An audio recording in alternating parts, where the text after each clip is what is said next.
यांना विनंती करते की त्यांच्या शुभ हस्ते आपण प्रातिनिधिक स्वरूपामध्ये आमच्या शाळेतील विद्यार्थ्यांना या किटचं वाटप करावं. त्याचप्रमाणे कल्पे सर यांना सुद्धा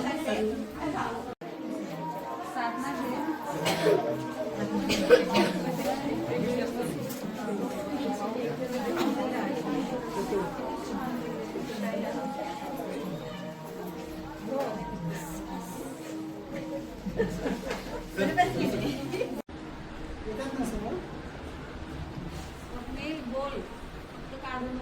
दुकानदार कुठला तुमच्या गावातला तो तुमच्या ओळखीचा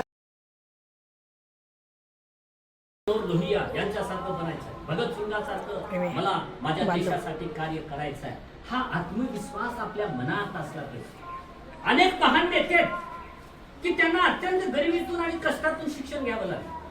म्हणजे समजा आता डॉक्टर बाबासाहेब आंबेडकर अत्यंत गरिबीमधून त्यांना शिक्षण घ्यावं लागलं. आपले लाल बहादूर शास्त्री त्यांना सुद्धा असं 5-7 किलोमीटर अंतरावर चालत जाऊन शिक्षण घ्यावं लागायचं. गंगा नदी ती ओलांडताना हे दप्तर डोक्याला बांधून त्या नदीतून आपलं पोहत जाऊन मग दुसऱ्या तीरावर जाऊन आपल्या गावाकडे जावं त्यांना लागायचं. ते अनेक जण अनेकांनी प्रतिकूल परिस्थितीमधून शिक्षण घेतले.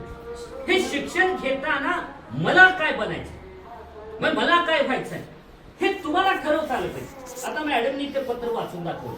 त्या पत्राला अनुसरून तशा पद्धतीनं मला जीवन जगता येईल.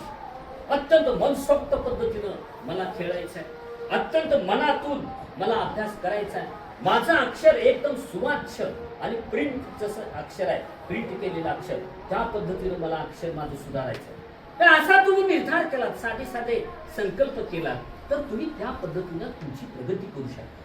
तुम्ही आज ठरवलं की मला माझं अक्षर 1 महिन्याच्या आत अत्यंत चांगल्या पद्धतीने लिहिता आलं.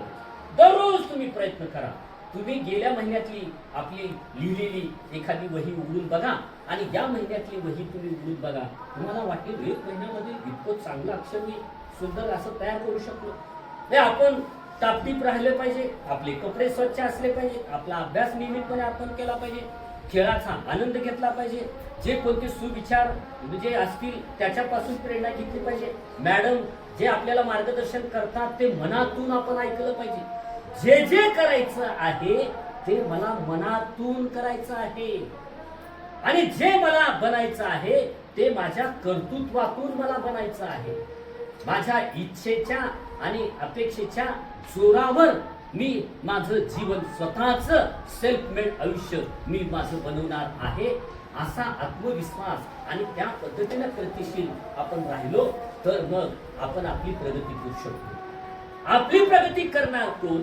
आपणच. दुसरे कोण? या जाणीवेतून तुम्ही स्वतःच सेल्फ मेड आयुष्य, स्वतःच आयुष्य हे घडवण्याचा प्रयत्न करावा. तशा पद्धतीनं आपण जर वागत राहिलो, कृती करत राहिलो, आपण आपली प्रगती करत राहिलो, आपला आत्मविश्वास आपण जर निर्माण करत राहिलो तर निश्चितच आपण आपली प्रगती करू शकणार आहोत. मग आपली प्रगती झाली पाहिजे, आपल्या कुटुंबातील नातेवाईकांची प्रगती झाली पाहिजे, आपल्या शेजारी आपल्या सहवासात राहणारे प्रत्येकांचं हित साधलं गेलं पाहिजे. असा एक उदात्त भाव आपण मनात बाळगावा आणि त्या पद्धतीनं आपण आपल्या जीवनाची प्रगती करावी ही अपेक्षा या ठिकाणी मी व्यक्त करतो.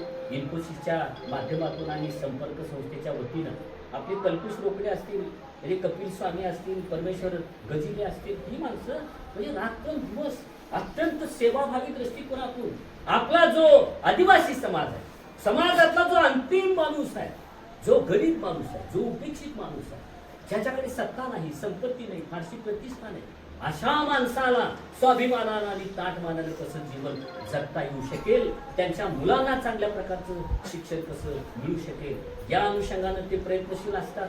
अनेक ज्या कंपन्या आहेत, आता इन्फोसिस सारखी कंपनी एक नामांकित अशी कंपनी तुम्हाला माहिती आहे की IT क्षेत्रामध्ये जगामध्ये ही कंपनी अत्यंत महत्वपूर्ण स्वरूपाची मांडली. त्या कंपनीशी संपर्क साधायचा, त्यांचा विश्वास संपादन करायचा. आमच्या मुलांना शैक्षणिक साहित्य हे तुम्ही दिलात तर ते बाब चांगली होणार आहे म्हणून त्यांनी एक दुवा म्हणून ते जे काम करतात, सेवाभावी दृष्टिकोनातून त्यांच्याकडून जे कार्य केलं जातं ते अत्यंत कौतुकास्पद स्वरूपाचं आहे. आपल्या हातून असंच हे सेवाभावी कार्य घडून येत राहो आणि आपल्या सर्वांची उत्तरोत्तर चांगली प्रगती होत राहू ही अपेक्षा मी या ठिकाणी व्यक्त करतो आणि तुम्हाला तुमच्या आयुष्यासाठी मनपूर्वक अशा शुभेच्छा देतो. आपलं आयुष्य आनंदी, सुखी, समाधानी आणि एकदम फुललेलं आयुष्य बनत राहू अशी अपेक्षा व्यक्त करतो आणि मी हे थांबतो.